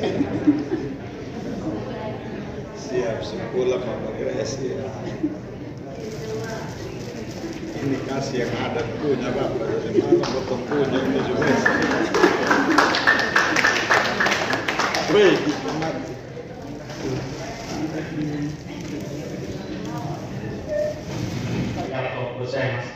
ya, jadi rendah hati, ya, rendah hati, bersahaja dan rendah hati. Jadi itu yang kesan kuat yang saya dapat di Tokyo dan di Toyama. Guru adalah orang terbaik. Jadi guru adalah orang terbaik. Jadi kita di sini yang orang terbaik harus belajar supaya jadi terbaik. Karena guru itu mesti orang terbaik. Karena dia melahirkan manusia baik untuk menjadi terbaik bagi masa depan dan harapan kita. Nah, Jepang pendidikannya itu karena guru terbaik. Dia seleksi betul, dia nilai paling tinggi, manusia terbaik. Ya, dia saudara dan sahabat bagi anak-anak. Saya lihat di kelas itu anak-anak yang mereka bermain sampai dia tenang sendiri. Kalau saya dulu di Giovanni dan sekarang di San Joseph, dan di situ tahu. Saya lompat ke situ kau tahu apa artinya dunia. Saya pernah ngomong dia sahabat anak-anak. Ya. Dan di kelas itu anak-anak dia tetap menjadi anak-anak dengan sifat anak-anak. Yang berikut, anak-anak punya tugas piket di sekolah yang dijalankan dengan penuh tanggung jawab. Disiplin belajar dan cinta lingkungan adalah bagian dari budaya di sekolah-sekolah Jepang. Ya, jadi sudah menjadi budaya. Ya, sehingga tanpa dikontrol guru mereka memang jalan dan itu dijalankan dengan hati. Edukasi lingkungan Jepang berjalan dalam habitus di keluarga dan sekolah. Dengan profesor waktu di Universitas Toyama saya tanya tentang bagaimana habitus kebiasaan di rumah. Memang sudah dimulai di rumah. Mereka mencintai lingkungan itu sudah mulai dari rumah. Nah, di sekolah itu memang melanjutkan. Berikut, mereka mengintegrasikan teknologi dan ekologi. Jepang menyerap teknologi sambil tetap memperhatikan ekologi dan lingkungan. Ada yang progresif, ya, ada yang cepat, yang maju, tapi ada yang konservatif, ada yang tetap dijaga. Jadi yang progresif itu bisa dari teknologi yang mereka serap, tapi ada yang tetap, yakni alam lingkungan. Ya. Di kota Toyama, gedung pencakar langit menyatu padu dengan taman, pohon, hutan, dengan sungai yang ikan-ikannya berkeriapan. Saya dengan Pak Kadis hari Minggu sebelum Bapak Kadis dan rombongan kedua datang, kami jalan itu antara gedung pencakar langit di Kastel Toyama itu dan Kastel Toyama, dan lihat itu sungai-sungai. Dan sebelahnya gedung pencakar langit. Jadi ada teknologi, ada yang maju, tapi ada ekologi yang tetap dijaga. Toyama Cleaning Center adalah salah satu contoh tata kelola sampah yang menggunakan teknologi mutakhir dan ramah lingkungan. Jadi tidak ada limbah di itu tempat pengolahan sampah. Jadi betul-betul bersih. Berikut, kesadaran ekologis atau cinta akan lingkungan bisa ditumbuhkan dalam keluarga. Ini implementasi untuk Kota Kupang. Saya punya ini refleksi-refleksi kecil. Kesadaran ekologis atau cinta akan lingkungan bisa ditumbuhkan dalam keluarga. Harus dimulai dari keluarga. Kalau tidak di sekolah kita capek. Ya. Kalau di keluarga tidak dibiasakan, maka di sekolah dia hanya munafik saja. Lalu pulang ke rumah, ya. Tambah lagi masyarakat sekitar tidak menunggu. Jadi memang mesti kesadaran, konsiensi itu dibangun di keluarga. Memang keluarga itu di mana-mana di Jepang juga adalah pendidikan paling utama, paling dasar. Keluarga, lalu sekolah dan masyarakat, juga lewat komunitas-komunitas di masyarakat Kota Kupang. Misalnya di masyarakat, komunitas masyarakat adat, komunitas di pasar, komunitas seni budaya, ya. Gitu. Jadi bisa kesadaran ekologis itu bisa ditumbuhkan dan itu merupakan gerak bersama. Kalau keluarga bergerak, sekolah tidak bergerak, atau sekolah bergerak, keluarga dan masyarakat, komunitas-komunitas dia, maka timbang. Berikut, masyarakat, masih ada satu poin, masyarakat Kota Kupang mesti dilatih, kita ini mesti dilatih, ya, dan disadarkan akan pentingnya cinta lingkungan di masa depan. Nah, kita perlu habitus baru, ya. Kita perlu habitus baru, cara baru, ya, paradigma baru, cara bertindak baru dalam tata kelola lingkungan hidup kita. Mesti ada cara baru. Kalau hanya pakai yang lama ya kita seperti ini. Tumpukan sampah ada di mana-mana. Dan kita perlu habitus baru. Berikut. Lalu integrasi edukasi dan ekologi di sekolah-sekolah kita. Ya, pendidikan kita baik di kelas, di dalam kelas, di luar kelas juga harus menyadarkan anak-anak tentang bahwa pendidikan yang bermasa depan itu, edukasi yang bermasa depan harus juga memperhatikan keseimbangan ekologis, ya. Bukan sekadar simpan sampah pada tempatnya, tidak, tapi bagaimana anak-anak itu mencintai pohon, sumber air, menjaga lingkungan di masa depan, dan itu harus diintegrasikan dalam pembelajaran. Dan buku digital yang tadi sudah dipresentasikan oleh teman-teman guru tadi merupakan salah satu langkah maju untuk masa depan Kota Kupang yang baik. Edukasi ekologis, cinta akan lingkungan di sekolah harus dimulai dari ruang-ruang kelas dan halaman sekolah. Dari kita semua yang hadir di sini, di Santo Yosef, di teman-teman di sekolah negeri dan impres, mari kita mulai dari sekolah kita masing-masing. Ya, bersih. Saya di Kota Kupang dan masyarakat di situ dia akan nikmati pohon-pohon yang sejuk, air di depan kolam itu. Dari situ masyarakat akan terinspirasi. Oh betul, Romo mengajarkan tetapi juga memberikan contoh tentang lingkungan yang bersih dan asri. Sekolah harus mulai. Sekolah adalah taman pendidikan. Sekolah adalah taman. Ya. Sekolah itu bukan pabrik. Sekolah adalah taman. Sekolah adalah rumah edukasi sekaligus rumah ekologis. Jadi rumah edukasi di mana kita didik anak, tapi rumah ekologis di mana pohon air itu bisa menyatu padu dengan kehidupan kita. Dan program yang digagas dan digerakkan oleh IFF ini adalah jalan baru yang harus terus dikembangkan di dalam proses pendidikan di Kota Kupang tercinta. Kita punya Bapak Kadis dan Bapak Kadis yang sangat mendukung. Saya pikir saya punya itu saja, ya, cukup karena saya hanya khotbah pendek. Jalan-jalan ke Fatul Liu, jangan bawa liu-liu. I love you, cinta kamu, aku padamu pada waktu. Baik, terima kasih kepada teman-teman saya atas presentasinya. Nanti FBD merupakan dosen pendidikan geologi di Universitas Islam Indonesia FBD Pulau Jakarta. Kepada Ibu Dr. yang saya nanti waktu dan tempat dipersilakan. Baik, terima kasih Mbak Iis. Yang terhormat Bapak Yasu Kubuki, kemudian Pak Kadis kita ya luar biasa, Pak Jami, kemudian Pak Okta dan teman seperjalanan saya, serta untuk Ibu dan Bapak guru sekalian di Kota Kupang, semangat pagi. Semangat. Lagi kalau semangat pagi luar biasa. Oke. Semangat pagi. Semangat pagi luar biasa. Ini lagi dari Bapak. Semangat pagi. Semangat pagi luar biasa. Ya, masih semangat kan ya Bapak dan Ibu? Terima kasih. Bapak dan Ibu, saya akan menyampaikan terkait dengan beberapa hal. Tadi Pak Yasu sudah menjelaskan bahwa tahun depan kita akan melakukan lesson study ya. Lesson study itu apa? Sebelumnya sudah pernah ya Bapak dan Ibu ya. Kita akan lebih mengkristalkan lagi bagaimana aplikasi dari lesson study nanti. Sekalian ini adalah lesson learn juga dari hasil lesson study kami semua ketika di Jepang gitu ya, dan akan diterapkan di sini di Kota Kupang. Bapak dan Ibu melihat gambar yang ada di depan, tadi gambarnya sudah banyak ditayangkan oleh teman-teman guru ya, oleh teman-teman yang ke Jepang. Bapak Ibu bisa dilihat di situ.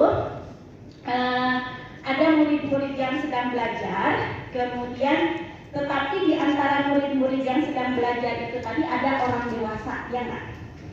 Ada orang dewasa, ada yang pakai seragam putih hitam, itu kira-kira siapa? Ya kalau di kita tuh calon guru. Ketika dari ibu PLP, kalau sekarang PLP, kalau dulu apa namanya? PPL ya, PPL melakukan observasi dulu gitu ya. Jadi observasi, kemudian di belakang juga ada sensei, mobilia sensei dan lain-lainnya. Tapi kita sekarang capaian pembelajarannya ada dua ya, pemahaman dan keterampilan proses ya, keterampilannya gitu. Tetapi ketika kita mengajarkan buku pendidikan lingkungan, ini ada 5 hal yang harus kita sampaikan, kemudian yang harus kita lihat apakah tersampai enggak tujuan dari 5 tujuan ini. Yang pertama adalah dari aspek kesadaran. Kemudian yang kedua dari aspek pengetahuannya ya, gitu ya. Yang ketiga sifatnya, keterampilannya, dan yang kelima adalah partisipasinya. Jadi 5 hal ini harus bisa sampai ke peserta didik. Bagaimana caranya?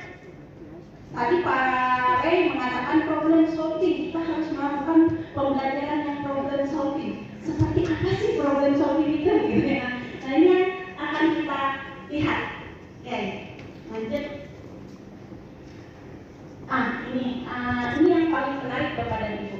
Ketika sampai di Jepang, kira-kira bagaimana perasaan Bapak dan Ibu disambut seperti ini? Di situ ada selamat datang, padahal semua hurufnya itu kanji dan huruf-huruf Jepang gitu ya. Tetapi ketika ada bacaan bahasa Indonesia, selamat datang, bagaimana rasanya? Senang ya, hati kita menjadi terharu. Dan yang sangat luar biasanya di Bapak dan Ibu, di perpustakaan ketika kita datang itu disediakan satu sudut khusus yang menyajikan buku tentang Indonesia. Jadi kan gurunya sudah ngasih tahu tuh, nanti ada tamu ya dari Indonesia datang. Kan anak-anak pasti kepalanya banyak pertanyaan ya. Indonesia tuh seperti apa, ada di mana, gitu ya. Nah ini di perpustakaan disediakan sudut yang buku-bukunya itu khusus tentang buku Indonesia. Kalau di kurikulum Merdeka kan ada 2 literasi tuh, literasi membaca sama literasi numerik, ya nggak? Nah ini termasuk bagian dari cara sekolah untuk melakukan literasi, gitu ya. Nanti Bapak dan Ibu juga gitu tuh, kalau misalnya tentang Jepang, anak-anak kan ingin tahu, sediakan aja bacaan yang mereka bisa akses untuk bisa membaca tentang informasi tersebut. Jadi literasinya nyampe. Jadi di selain terharu, ternyata mereka menyajikan sajian yang membuat anak-anak untuk berliterasi. Lanjut. Nah, ya lanjut aja. Nah ini ada 4 langkah pembelajaran. 4 langkah pembelajaran ini sangat sederhana sekali Bapak dan Ibu ya. Ini gampang diingat. 4 langkah pembelajaran yang kita akan lakukan dalam pembelajaran lingkungan yang tadi berbasis problem solving. 4 langkahnya apa saja? Yang pertama adalah isu, yang ketiga konfirmasi, dan yang keempat adalah refleksi. Gampang kan diingat ya Bapak dan Ibu ya? Isu, inquiry, kemudian konfirmasi, sama satu lagi adalah refleksi. Nah nanti ketika mengajar kita ingat nih 4 langkah ini ya. Apakah kita sudah melakukan pembelajaran dengan berbasis isu, kemudian melakukan inquiry, konfirmasi, sama satunya lagi adalah refleksi. Isu ini penting karena ini yang akan memulai untuk membangun kesadaran. Kemudian inquiry juga penting karena di situ konsepnya ditemukan gitu ya, hal-hal yang terkait dengan pengetahuannya dapat. Kemudian konfirmasi juga sangat penting karena Bapak Ibu nanti bisa membangun karakternya di situ gitu ya, juga termasuk literasi untuk numerik atau literasi membacanya di konfirmasi. Lalu selanjutnya di refleksi, ini lebih ke arah bagaimana nanti perasaan siswanya, apa yang mereka dapatkan gitu, hal-hal yang bisa bersifat metakognitif itu juga ada di refleksinya. Oke, lanjut. Nah ini ketika di Jepang itu kita masuk di kelas pas lesson study, pembelajarannya itu gurunya sedang belajar tentang isu yang saat itu sedang ramai. Jadi karena pembelajarannya berbasis isu, si gurunya mencari isu. Isu yang saat itu sedang ramai ketika kita lesson study itu adalah ISO 18. Jadi ISO 18 ini adalah nama beruang. Beruang yang turun ke pemukiman, kemudian memakan ternak-ternak sapi ya yang penduduk saat itu pelihara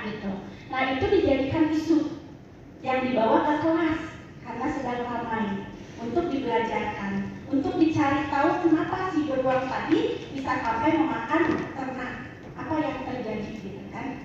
Seperti itu. Jadi itu dibawa ke kelas dalam satu pembelajaran itu tadi Bapak dan Ibu 50 menit disampaikan pembelajarannya.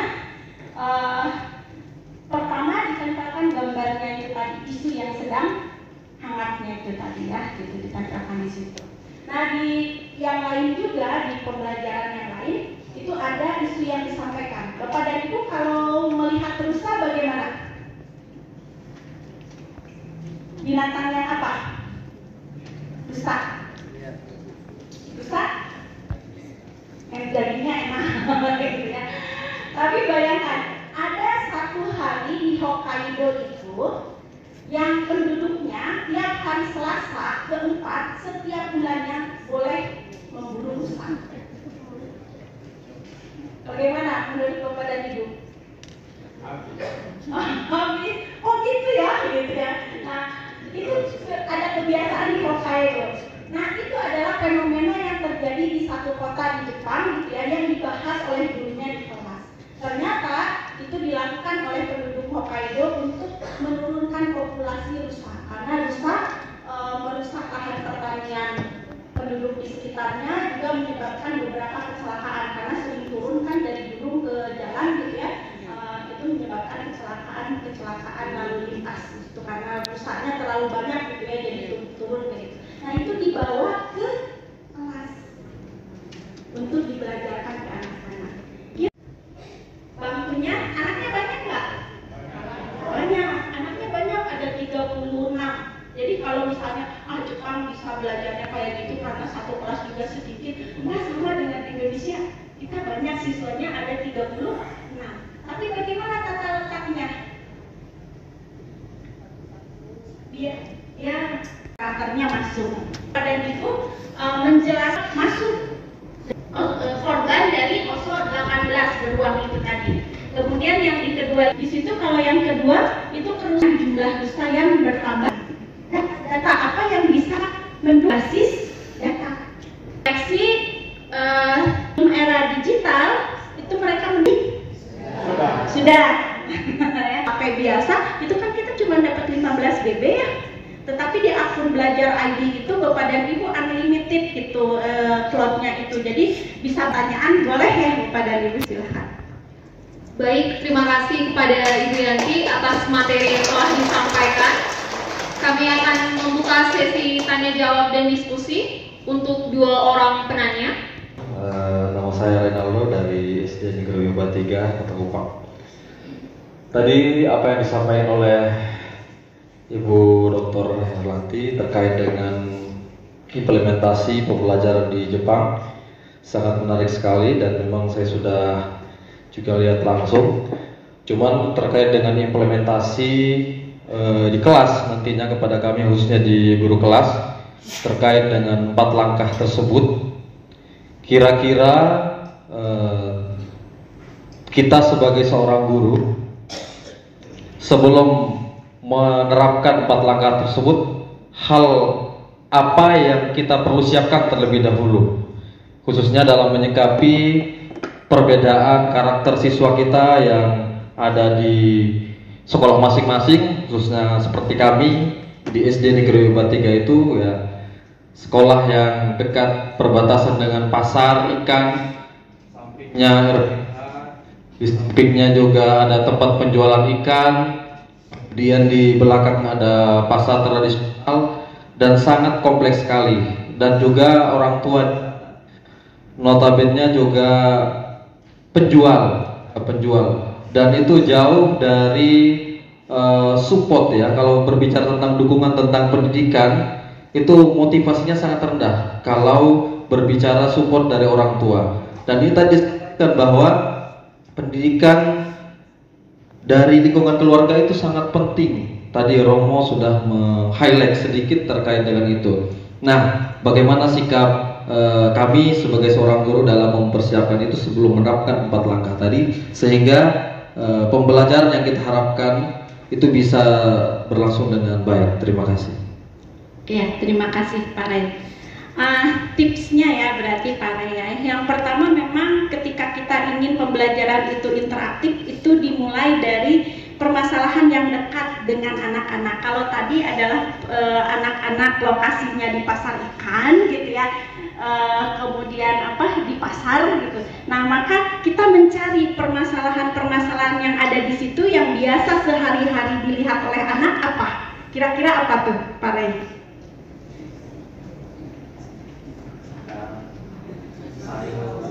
Ya, kira-kira permasalahannya apa di situ? Sampah. Bukan merupakan sampah dari sekolah. Oke. Tetangga. Ya, kalau misalnya tadi di pasar dan sebagainya, Bapak dan Ibu kalau lewat biasanya pasarnya bagaimana? Baunya dari mana?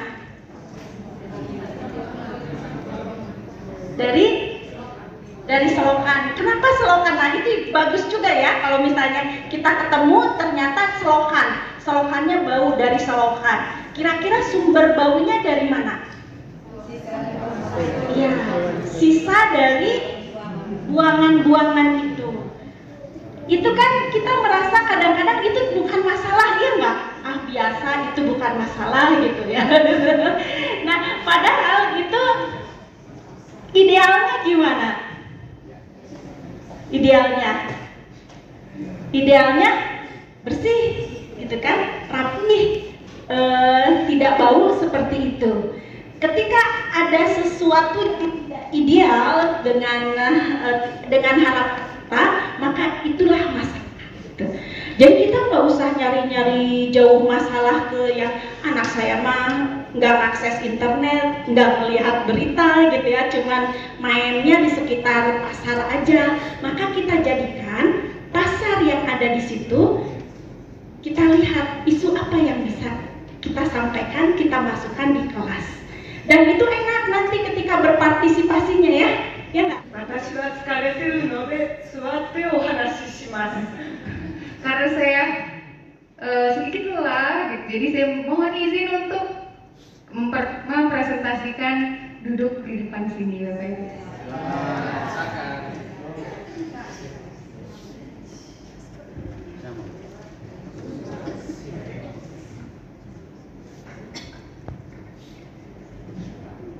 SDGs をみんなで考えましょう。 Ya, mari kita sama-sama berpikir atau memikirkan tentang SDGs. あなたたちはモラルとマナーの違いを知っていますか? Bapak Ibu, apakah mengerti perbedaan moral dan manner? 知っている人は手を挙げてください。 Jika ada yang tahu boleh diangkat tangannya. Apakah ada yang tahu perbedaan antara moral dan manner? レイナルドを知ってますか? Kak Rey, apakah tahu? ちょっと英語なんですけど、そこに書いた通り、モラルの高い人は非常に徳がありますね。 Ya, kita bisa lihat di sini semua ya Bapak Ibu. Di sini Bapak Ibu bisa sambil membaca karena presentasi saya melalui bahasa Inggris. Moral itu tidak menyebabkan masalah kepada orang lain. 低い人は道徳がないですね。 Kita juga harus menghormati orang yang lebih muda daripada kita. マナーはエチケットと同じで、マナーは罰則がありません。 Ya, jadi manner dan moral itu sama ya Bapak Ibu. Manner atau etika itu sama. 例えば、レイナルドがゴミを捨てても警察に捕まりません。 Ya, misalnya Pak Rey, jangan membuang sampah.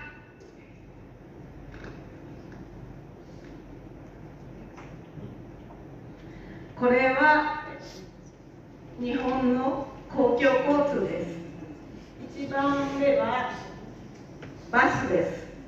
2番目と3番目は地下鉄です。Ya, jadi Bapak Ibu, di gambar ini adalah transportasi umum yang ada di Jepang. Nomor 1 itu adalah bis, yang nomor 2 dan nomor 3 adalah kereta bawah tanah. 1番目はノンステップバスと言います。 Ya, nomor 1 tadi adalah bis umum. ノンステップバス。ノンステップバスは車椅子でも乗れます。 Ya, jadi namanya non-step bus. Jadi kursi roda, orang yang menggunakan kursi roda pun bisa naik di bis ini. Jadi pada saat masuk itu mereka menyediakan datar gitu ya Bapak Ibu, antara tangga halte dengan bisnya itu bisa pakai kursi roda. ナンバー2はプリオリティシートに座ってます。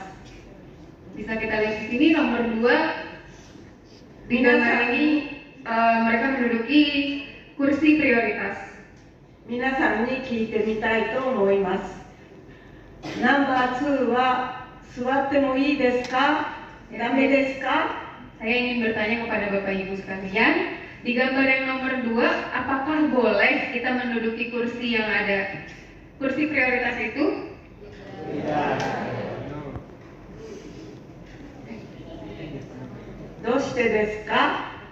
Kenapa Bapak Ibu? 私はいいと思います。 Saya berpikir juga seperti itu, tidak boleh. それは空いているからです。